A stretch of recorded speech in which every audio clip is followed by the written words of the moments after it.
Okay. All right. Welcome back to Learning to Pivot for those of you who are joining us again. And this is a fledgling group. What is this, our fourth time meeting? And some of you have been here before, some of you are first time in the room, and there might be some people joining as we talk here. My beard keeps growing longer in quarantine. I don't know about yours, unless you're not growing one for various reasons. So let's do what we did before in terms of the intro. When you have something to say, just give us a little context of who you are, where you're coming from. If you want to tell us how you know anybody, that's good too. What you teach, where you teach, what you're thinking about. So the idea of learning to pivot, of course, coming from this concept of, well, here we are in the middle of pivoting how we do school. And these ideas have been around for a long time, but what are we actually doing now that we have this forced opportunity to pivot? A lot of us pivot in our classrooms and change things up all the time, but now that we're not in the room, or how are we approaching this? So that's where this was born. Just trying to figure out together what to do. So I was hoping today we could take a look at some things that have worked and not worked in the last few weeks.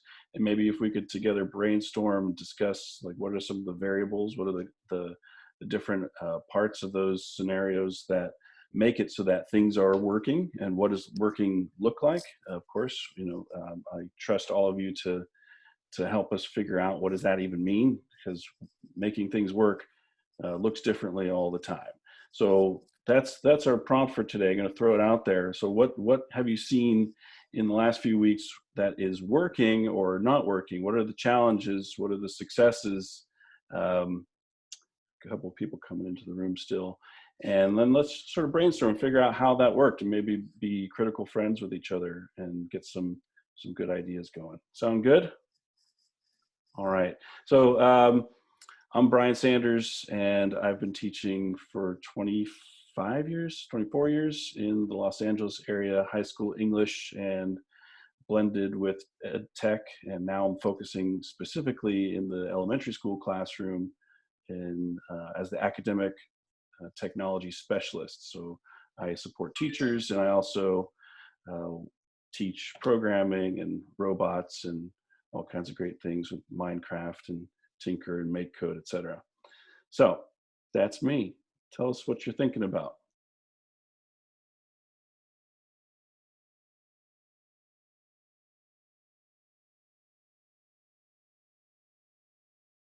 Hold space key. Hi, Bob Irving from Charleston, South Carolina. I teach middle school computer science, and I really got a great kind of leg up this week. The thing that I miss the most is my classroom. And I've got posters, and I have music playing, and I have my personal interaction with my students, and it was just gone. And I saw, is it Jory, the Crolder? She's been on here, and I can't remember her name. I'm sorry, but her husband posted a little blog post about trying to recreate the community feeling that he had, and he teaches university history, I think. And he said it revolved around dad jokes. That's what he did in his classroom, was tell dad jokes. And he would start, with this serious topic and then tell a dad joke. And it kind of created community. And so now that he's pivoted to being online, he's resurrected the dad jokes. And I thought, that's brilliant. I'm going to steal that. It may not be dad jokes, but there's got to be a way. That's the thing that I miss the most, is that interaction with my students. And I would love to hear how other people are doing with it, what ideas they have. But to me, that's what it's about, is the connection you have with your students. I'll touch on that a little bit. Bob, good to see you. Dean, Eric, Brian, look at everybody here. This is great. So my name's Steve Isaacs. I teach game design and development in New Jersey. And it's very interesting because on one hand, I half joke about how I've been, waiting my whole career for this type of thing, not for these reasons, but it lends really well to a lot of my sort of ideas of education. Now, quite honestly, a lot of me is thinking about what's going to change after this. And, I hear people talk about things like, possibly, moving to like something like an A day, B day type thing, having less kids in school at a time and things like that. And quite honestly, for me, like a hybrid model would be ideal. Like I would love to see my kids a couple of days a week, and I'd love to then send them on their way and support them remotely. So right now it's a bit extreme to do it all remotely, but my class structure is all in place. So aside from, so there's good and bad, right? So the kids that are somewhat self-driven are doing a wonderful job continuing. They're contacting me as they need. I'm actually having great interactions with them because even through email and things, there's a nice level of support I can provide, that they respond, in a very warm way, and seem to really appreciate the feedback and things, because that is where we are with it. And then there are the kids who are probably a challenge, on a good day in school.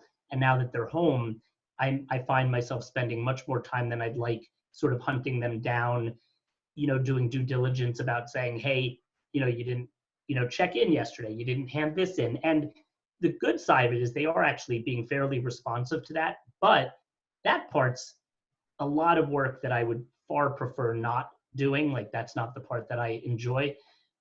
So there's that. But from, so there's, like I say, there's definitely good and bad. What we have been doing, and it's neat to see like Eric here, Eric and I have been, Eric started creating a bunch of challenges like Minecraft build challenges that my wife Kathy and I have been working with him, and that's opened up a lot of neat opportunities. And for me as an educator, I want to expand my reach. So I've been streaming twice a day, so I can invite other people into my learning environment. And while I invite my students, it's only a small number of my students that are coming, but other people are. And when we did these challenges, we're reaching a large community of kids that want to be engaged, doing good things, and they're doing that and submitting them and stuff. So it's very interesting to say the least, but there's a part of it that I'm embracing, so I'll just leave it at that for now. I wouldn't mind piggybacking on that, Steve, since you gave me the shout out there.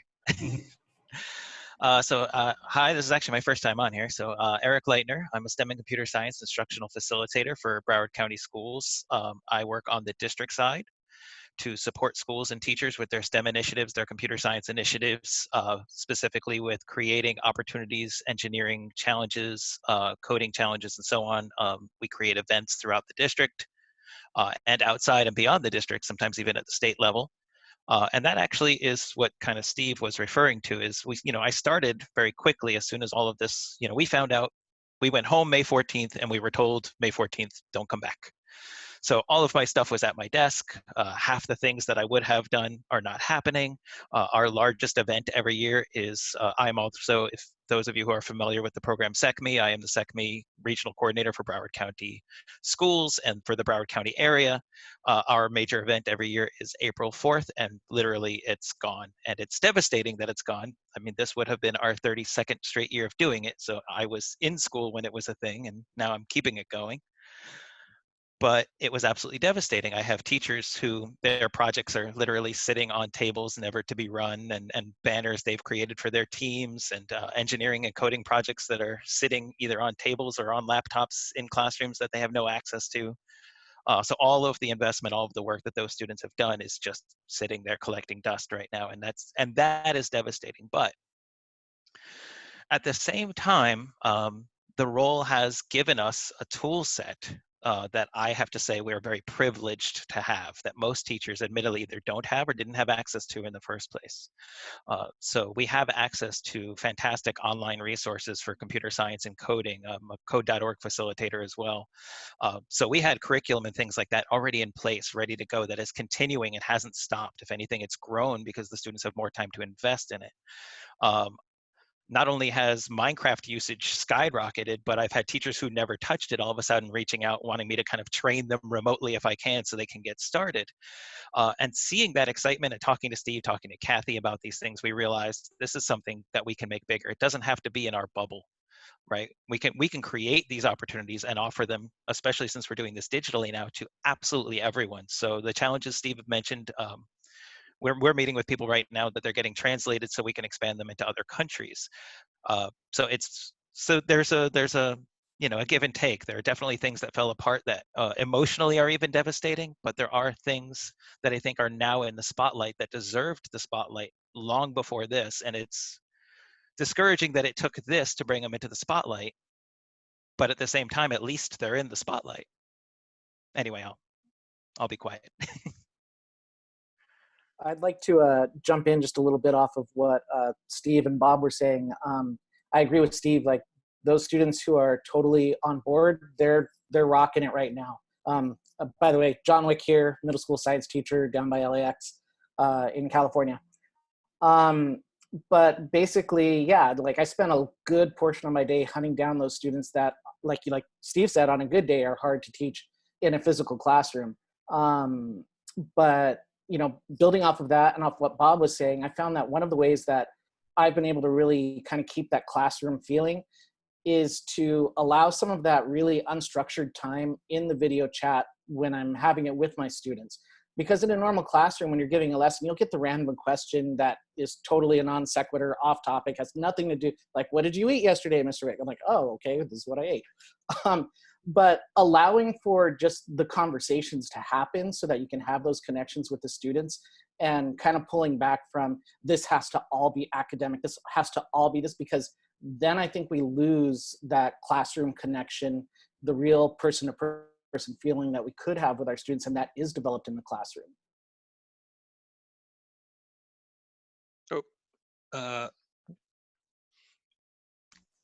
Oh, sorry, Michael. Oh.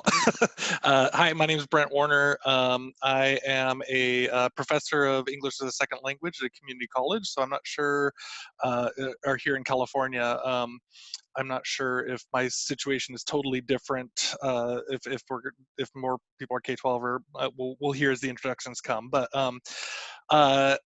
so some of what you guys are talking about is interesting, because in my setup at a community college, we're already kind of on a block schedule in certain ways. Like we have Monday, Wednesday classes and Tuesday, Thursday classes. And so I was getting into a conversation earlier, all of our teachers are dealing with this in different ways. I started, when we came back from our spring break, I started going synchronous with the intention that students could log out and watch the video later if there's like any lecture parts or things that are not going to fit their timing.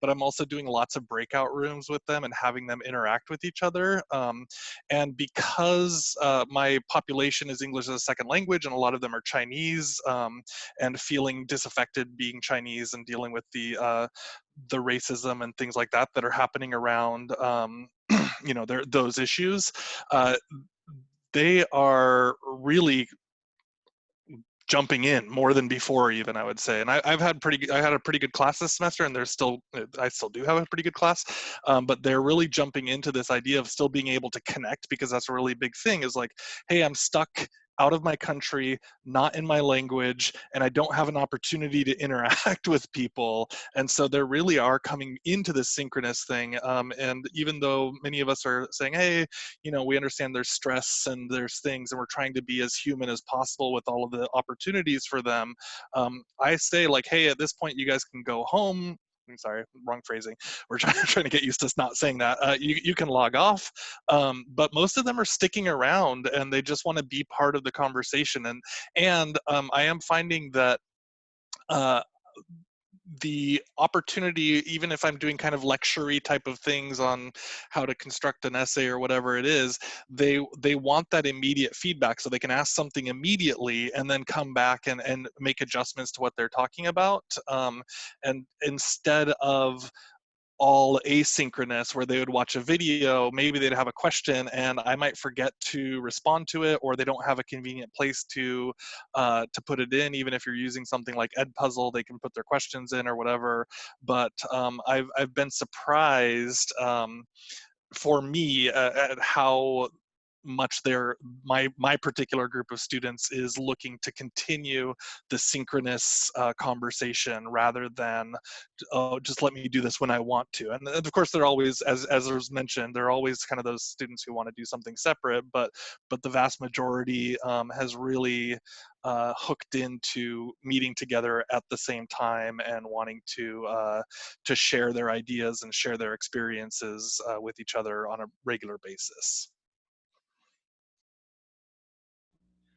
Hi, everybody. Michael Walker, Secondary Digital Learning Specialist in Edina, Minnesota. So a lot of what people are saying is resonating with me from my last week. We had a student panel that our high school principal ran to kind of get feedback from kids on how things were going. And a lot of them said, I love the flexibility that distance learning is providing me to be able to crank through the attendance-based assignments and get right into their work, and they've got it figured out, and that's great. But then there were a lot of kids, and Bob, you were saying how you miss your kids. A lot of the kids were saying, I really miss my teachers. And the idea that, you know, they might have open office hours, but when they get in there, there's the other kids, and to be able to have that one-on-one conversation in the format isn't there. And so kind of thinking as we're pivoting, how do we provide those one-on-one times type thing for drop-in and stuff like that, and what does that look like? The other thing I was going to mention is that just what this has afforded. I had a teacher who teaches AP Social Studies and has been freed now because the test is different. They don't have to be cramming quite as much of them down the kids' throats. Sorry if that sounds bad. But he was able to bring in a D-Day veteran, 100 years old. It was the father of his old football coach, and his football coach had his phone in front of his dad, and they did about a half-hour Google Meet where they shared stories. The kids were able to ask questions, and it was just really wonderful and powerful, and one of the good things that has come out of this. And so being able to look for those opportunities, I think, is something that I'm encouraging teachers to think about, go through that, but also try and figure out how do we support kids that really need that one-on-one.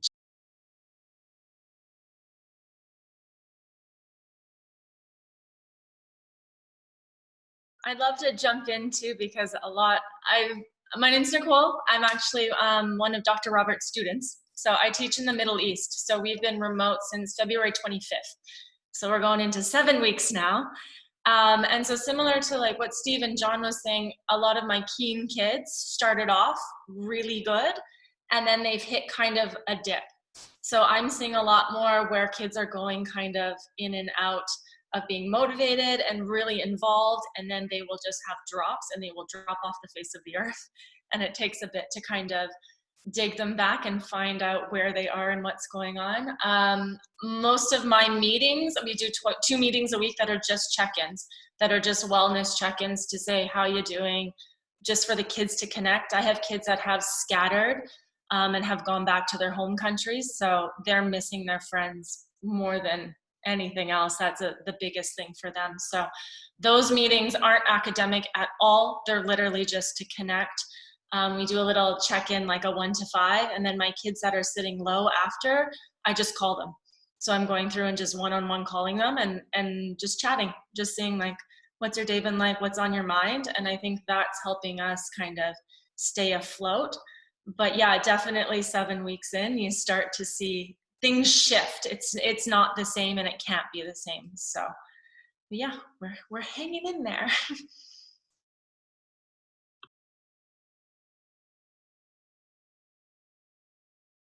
Hi, it's Alana King and Tim King here beside me.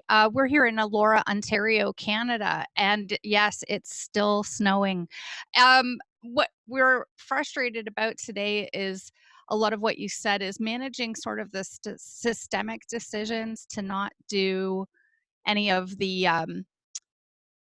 video conferencing. There's nothing that's actually synchronous happening here in our area. We're in a farming community where probably somewhere between 10 to 15% of our students are really, really struggling with connectivity at all. And so I'm wondering about how kids are finding each other. And I think that my best success as a grade 12 English teacher this semester is to just simply post where kids are and to basically open up something like a Google Doc so that they could come up with their own ideas for that synchronous communication. They decided to start a Discord server in my class so that they could find each other and share things. And otherwise, I'm giving them the opportunity to try to work in peer groups if they want to do that. I'd like to hear a little bit more from other people if they're doing any sort of collaborative work like that. Tim, did you want to jump in? Yeah, that's all for now.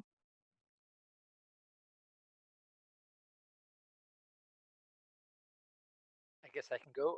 I'm Dean Venderman. I teach in Regina, Saskatchewan, Canada, and it's nice to see some familiar faces. And it's because of Dr. Roberts that I'm here as well from a university class I was taking online. But I think there's lots of silver linings happening too, just hearing everybody's story, which is amazing.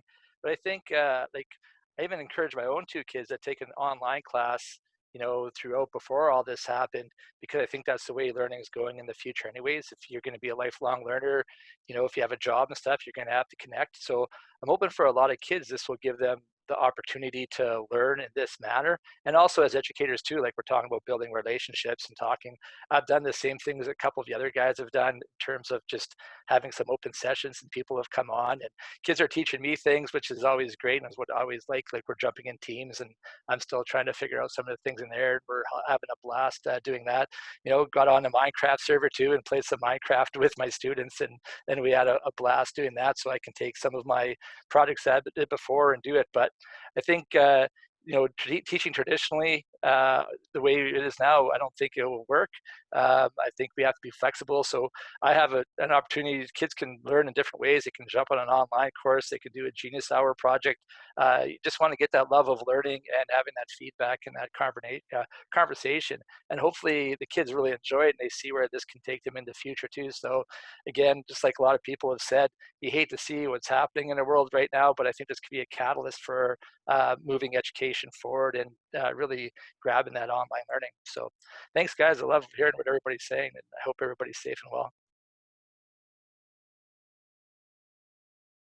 Hey, I'm Dr. Verena Roberts from Calgary, Alberta, where there is also snow, but we know there's lots of snow in Canada, except in the West Coast, apparently, in Vancouver. I'm currently teaching some graduate and undergrad courses in EdTech in general, in open learning in particular. And for me, what's really a struggle is I have 3 kids right now who are all learning remotely, we'll just say, whatever the word is for this week. And they're all learning in a very traditional way. And so as a parent, those who know me well, I obviously have high expectations if I'm in ed tech and I'm teaching. It is very frustrating when they can't learn something that's not traditional. So the teachers that I have in particular just aren't ready yet. And I have to be really empathetic to where they are at. And it's causing me a lot of anxiety because my focus is on the teachers and when they're going to learn and when they're going to take those risks. When we think about Minecraft, for example, I remember the first time I was in a gaming community, I got lost in a tree and we were all learning together. And it was 3 guys and me, not that it always should be guys and girls, but in this case it was. And I was lost in a tree for an hour and a half. And nobody was checking on me because they were off doing their own things and everything. And I would not admit that I was lost in the tree. And I couldn't get out and I literally just couldn't figure out how to use the control to get myself out of the tree. And that's how I kind of think some of the teachers are right now. They're lost in the tree. and they're either too scared to ask for help, they don't have time to ask for help, there's a million other things going on. But I guess, so the positive part of that is when I heard that some of you are thinking collaboratively, like globally, how to share, how to do Minecraft.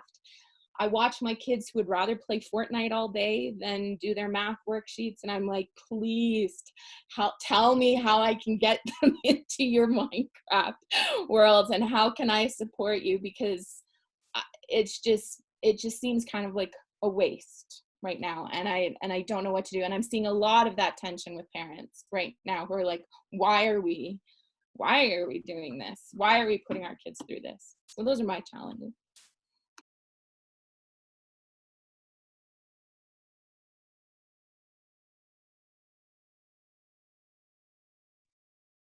Hi, I'm Joe, and see, I started teaching in '73, so I don't know how many years that is, 40 some, I think.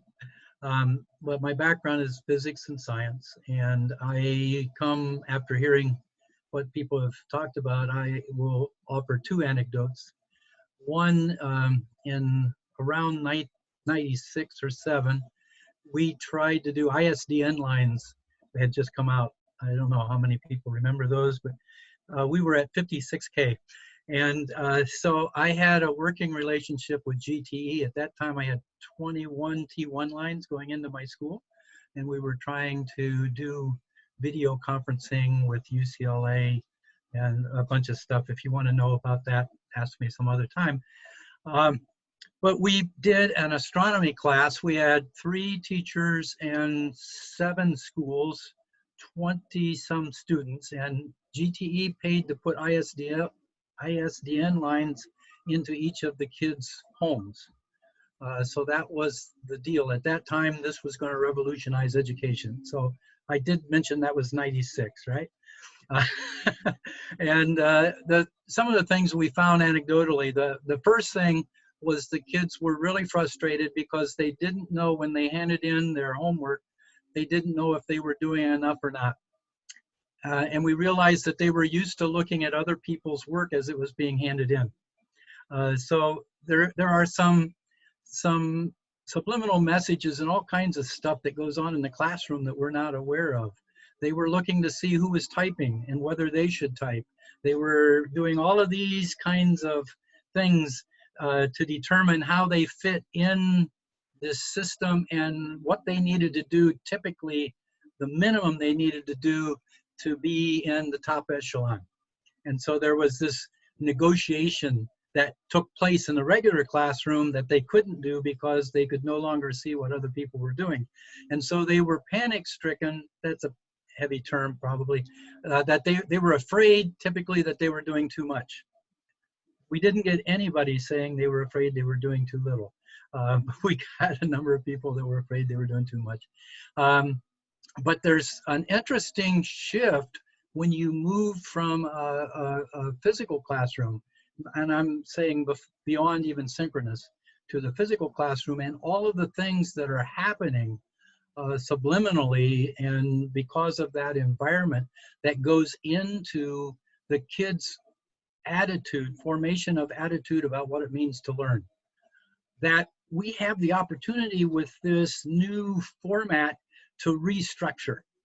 And if we get in here early enough and get the kids to understand what learning is in this new structure, we may actually get to be involved in the narrative. In '73, I inherited the classroom narrative and the kids already knew what it meant to learn. And all through the years, they have held on to what it means to learn in that narrative. We now have the opportunity for a completely new narrative, but we have to get in there quickly because this narrative is going to, again, form cognitively around all of the participants. That's the instructor and the kids participating and the parents' expectations and the whole thing. It's open right now for interpretation. So I'm saying to some of you younger people, jump in there now and let's do that.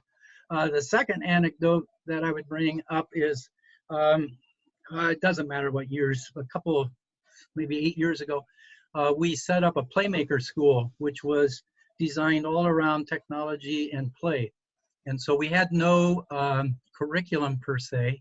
The curriculum was delivered through problem-solving strategies. So instead of having an English class, a math class, and a science class, we had 4 different problem-solving strategies. And those problem-solving strategies were then what carried the curriculum, so to speak.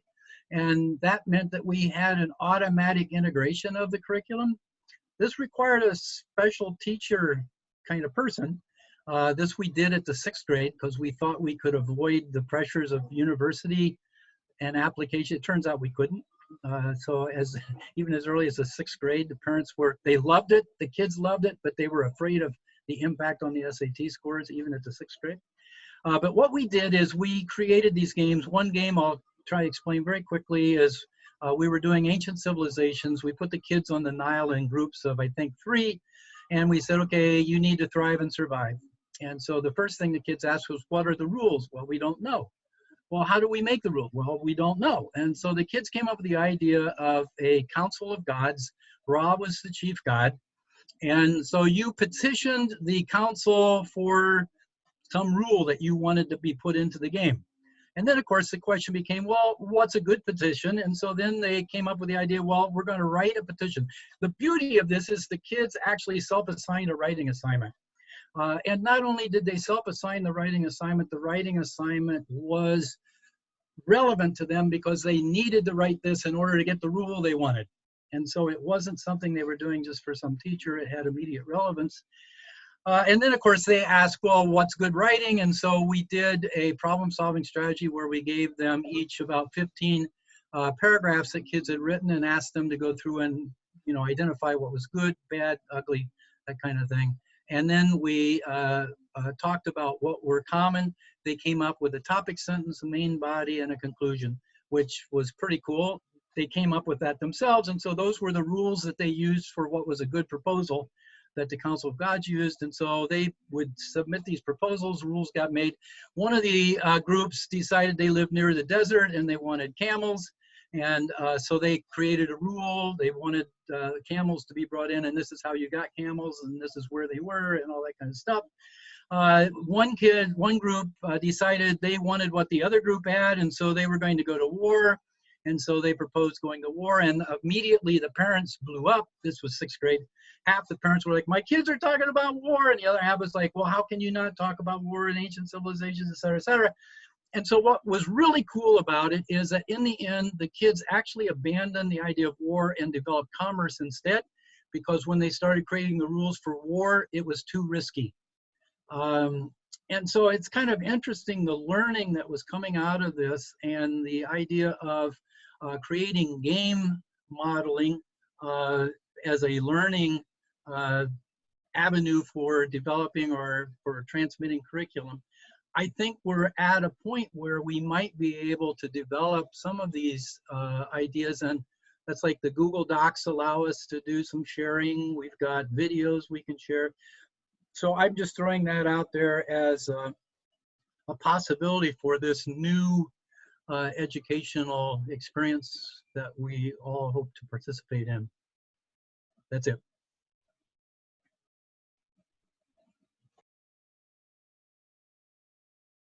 I'll jump in.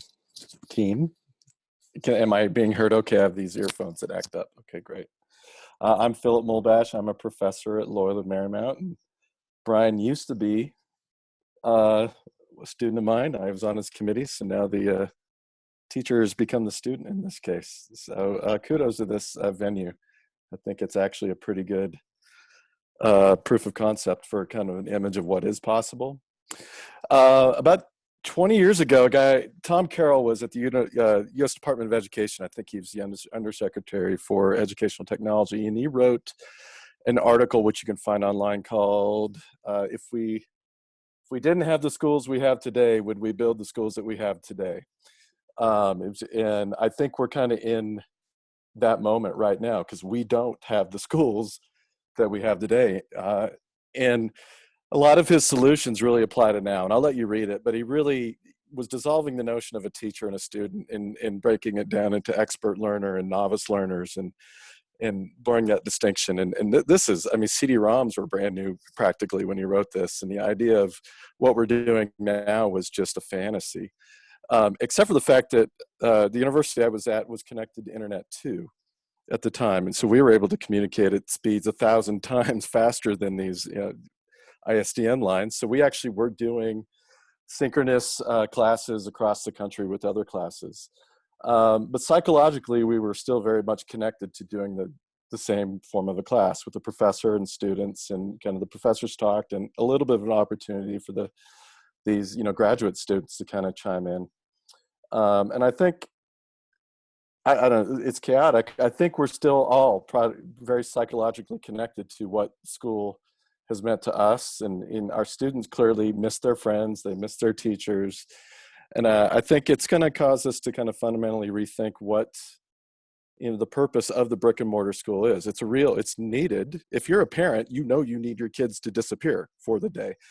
And a lot of parents are figuring that one out really quickly after a few days of homeschooling. There's going to be a lot of parents and students that probably are going to continue to do this. Even when schools reopen, they're going to realize, I got all my work done in 2 hours, not 8. And I didn't have to spend 2 hours on the freeway or in a bus or whatever the dynamic might be. So it'll be interesting to see us on the other side of this, but I know we need schools to exist for sure, for the purpose of community connection, social emotional learning, and formal learning as well. But the Life Center at University of Washington has kind of pretty much shown that 85% of what we learn is not in a formal environment. My kid, I have a daughter that's learned more of how to play the guitar in the last 3 weeks than the previous 3 years combined. And I love the title of the conversation about pivoting. A lot of teachers this time of year, at least in the States, this is a pivot time already. The tests are happening about now, state mandated tests. And when those are done is when they can do whatever they want. That's the time where they do their inquiry or their problem-based lessons, or they aren't bound by curriculum in the way that, and I'm just curious why can't we just do that now? Just dump the curriculum. The context is wildly different from place to place. Cut them loose. I mean, if they're going to be online watching stuff, give them an assignment to watch something, an hour of educational something in exchange for another hour of binging on something else. I think that negotiation's okay. Crap, how many Netflix shows have we all watched in the last 3 weeks? So I'll just go back. Read the article by Tom Carroll. I think it's not perfectly omniscient of being where we are today, but I think a lot of the solutions he proposed were healthy to the conversation. What Joe was just talking about, this is an opportunity for us, and it may be the only one we're going to get for a very, very long time, I hope, given the current circumstances, to kind of speak a new, better version of learning to what's possible. I'd like to just kind of build off of something that Philip brought up, and it's something I've been thinking about, where we have these students who are just, they're rock stars and they're doing everything and they're getting it done in 2 hours instead of 8 hours a day. And then, there's the other students that are struggling. My hope is that at the end of all of this, there's a way that we can all change, the system can change enough to allow those people who do better in those situations to just continue doing that.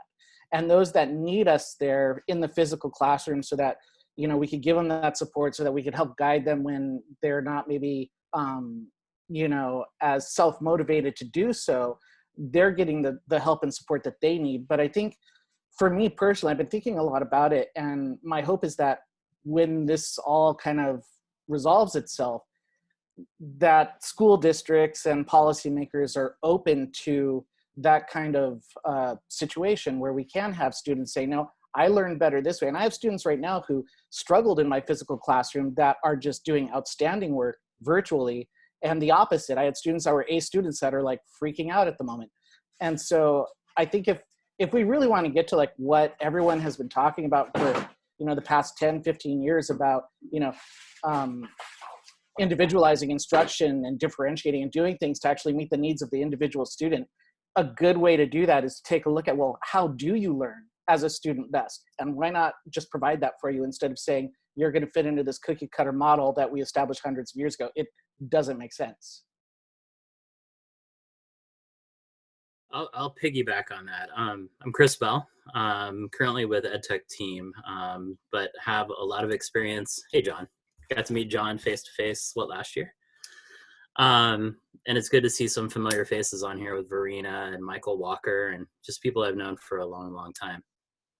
So I have the fortunate experience to have worked in a traditional school setting at the elementary level, and then working in a medium-sized district of about 32,000 kids in Southern California, running instructional tech. But before I moved into a large district, I actually worked in an independent study homeschool setting. So I got to see both experiences, and I got to see how students really thrived in a much more flexible learning environment. So that really informed, for me, a lot of my ed philosophy and the reality that the system as it's currently constructed, which we know is not working today, works very well for many kids. But there is that ebb and flow of too slow or too fast for a lot of different students. What we're now seeing is the fact that kids like my sons blow through traditional content in a very short amount of time, and they get to dive into things that they're more interested in. Now, if it were up to them, they would play Fortnite all day long with their friends.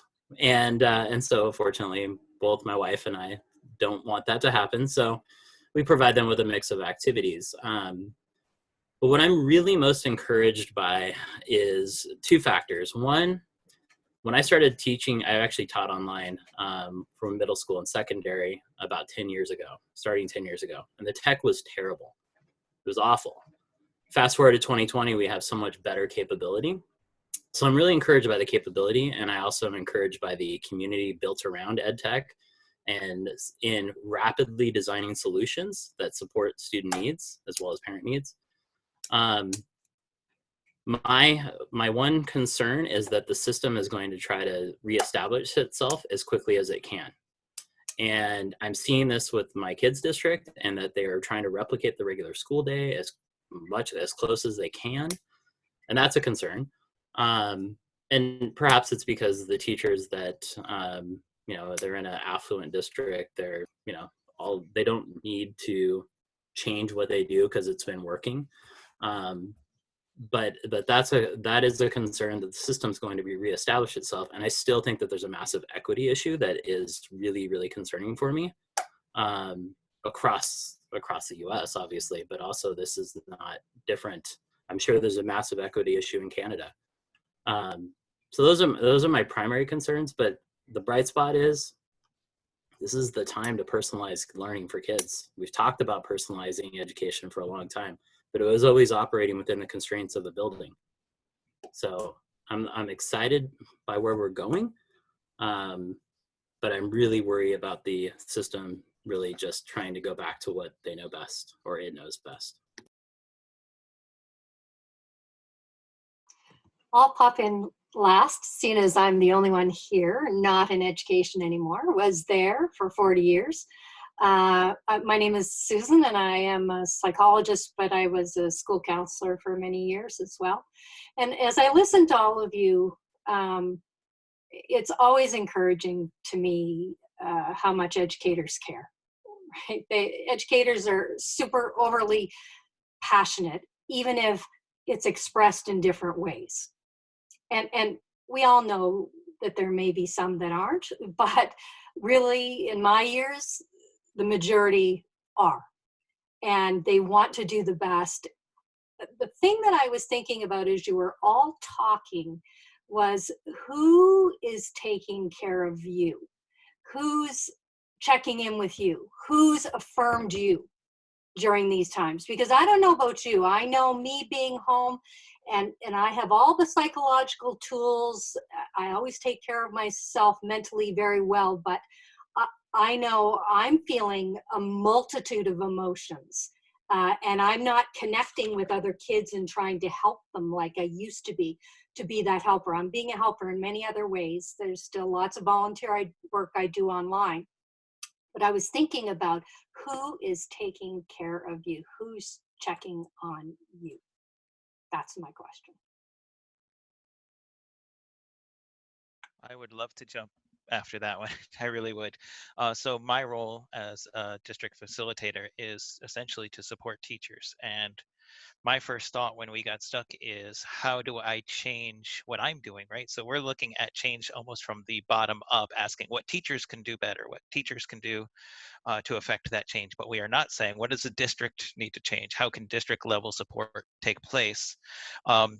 We've all sat in professional development that sat there and explained to you how to differentiate and how to engage students, and not to just lecture for an hour. And that PD was 8 hours of lecturing that in no way addressed your needs and didn't differentiate whatsoever. We've been through that a billion times. I guarantee every box here should be smiling. Anyway, right? So that happens all the time. So how do we change that? Right? So all the things that we say, oh, here's our chance to do that for our students, I'm trying to say to myself, here's my chance to do that for teachers, right? So I have made myself as abundantly available as possible. I basically keep a Teams window open. I literally just had people pop up on my screen. I make myself available. Sometimes that's just, I needed to see a face. Okay, you've got a face, let's chat, what's going on? Speaking of Minecraft education and the use of Minecraft education, I've started hosting every Wednesday evening Minecraft happy hour for all of the teachers here in Broward. And it's just for teachers. Kids don't come. It is just for teachers to come, play, explore, learn, have fun, whatever. It is informal. It is not a formal PLC. It is not a PD. It is literally a play date. And that's exactly what it is. And you know what? When they show up to do that, they want to learn about the tool. Some of them just watch the live stream and still engage in the chat and the video call, but don't actually play. But then they see everyone playing. And you know what? The next time, they want to play too. So it's all those things. Bob, I wish I could give you the IP. I saw that in the chat. We're using Education Edition because that's what our teachers have access to. So domains matter. I've been trying to get Steve an outside domain for a while, hoping we could get him inside to work with some of our teachers. And hopefully that'll be happening soon. But again, I don't mind if you steal the idea, because ultimately all those things we're saying about what our students need, they need to play, they need passion projects, they need to explore, they need to be just socialize and engage. We're no different. I think the teachers absolutely need that too. Like to follow up on that too. I'm not the type of person who throws the word blessed around very often, but I am particularly happy in my my school situation that I'm in. The leadership in my department, so our chairs stepping up to our dean and stepping up to our acting president.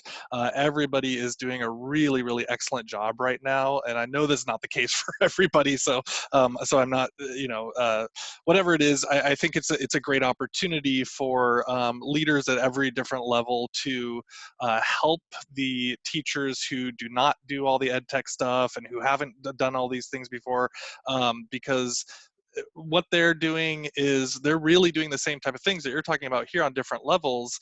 With what Susan was saying is like, hey, let's just have a happy hour, or let's send an email and check in on these people, and we can Zoom together if you want to, or just want to make sure that you guys are holding up and your class is okay, not judging what you're doing with the class, but just simply saying, do you need anything? Are you feeling okay? Are you feeling supported with your students? All those types of things.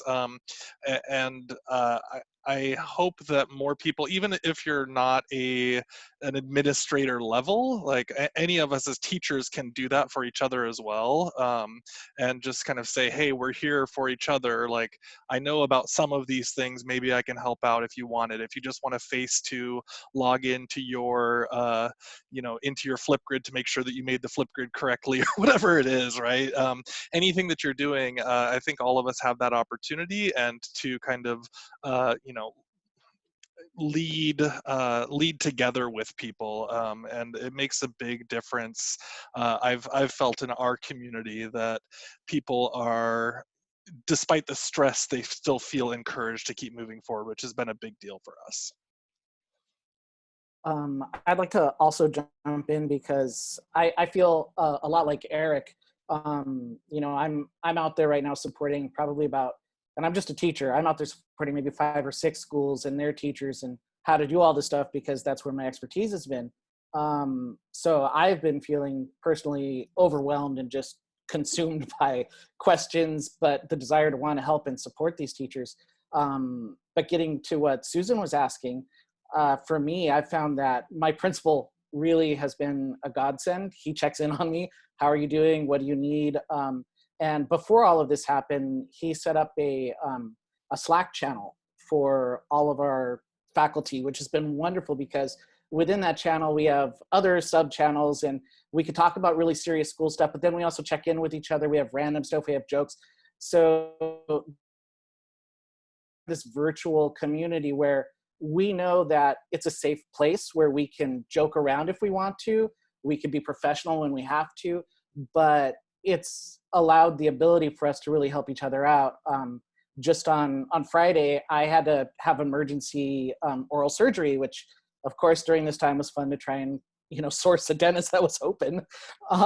So that was not a good experience, but I was able to reach out to them and, you know, I work at a Catholic school, so they're all like, yeah, we're going to pray for you. Good luck. You know, let us know how you're doing. So just having some type of support where they can help you out and you can help them out professionally and just personally has been a lifesaver during this very stressful time for all of us. We're going to end in a few minutes because it's almost been an hour. I can't believe it. So, Gary, I guess you'll have to come to the next one to get the full experience of this amazing room here. But a couple things that I want to just highlight, and then if anyone wants to jump in to take us out.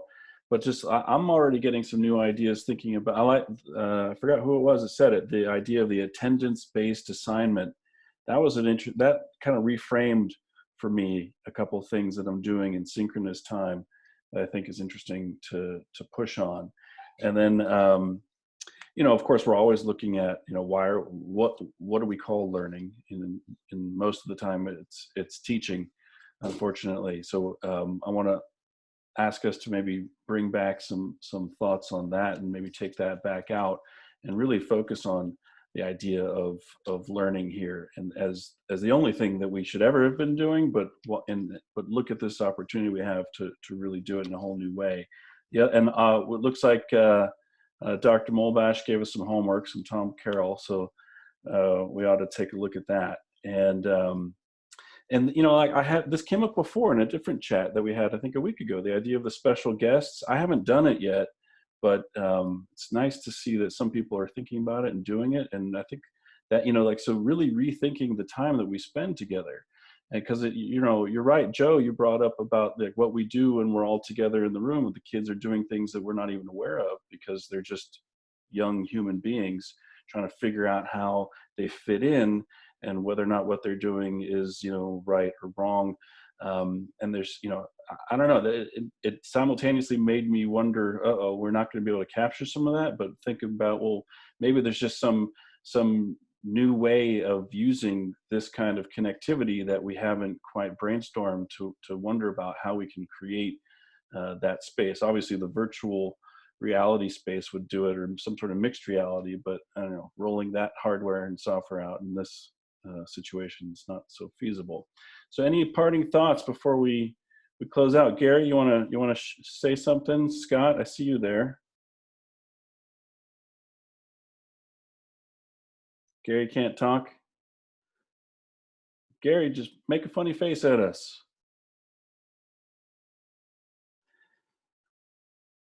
All right, so, oh well, computers. So so thanks for joining in. You guys I'll add you to the Twitter list, and you have a permanent invite. This group changes every week, and some of you are regulars, some of you are new. You can all be regulars, and we're just, you know, just trying to figure this whole thing out. So Verena, you want to anything to close as my co-host? As the co-host, this chat has been a little busy today. So, and then I was sending private public, so you all get all really interesting things that make no sense right now. Gary, can you hear and speak yet? That was what I was just checking. No. Okay. Just wanted to check before we went. Yes. I don't know. For me, it's more than just the teachers. When I sit and watch my kids turn off the microphone, turn off the camera, and draw and do whatever else during their half-hour sessions, or record them for when they want to come back and listen to them later, I'm like, we've got to rethink this. So please amplify your voices, share what you're doing, talk about it, support each other. And Susan, not one person has checked in with me at all, ever. So that just tells you, when you're a sessional instructor at a university, I appreciate that others are getting check-ins, but yeah, you're right. This is not all good, which isn't helping. But I know that we can do better. I know that we can pivot. And if Vygotsky were here, gee, I wish I could have dinner with him. But if not, you guys are speaking his voice to me right now, and I really appreciate that, and that gives me hope. So keep up the good work. Amplify, please. Amplify, share what you're doing. And have a good week. Thanks so much for coming. You're all terrific.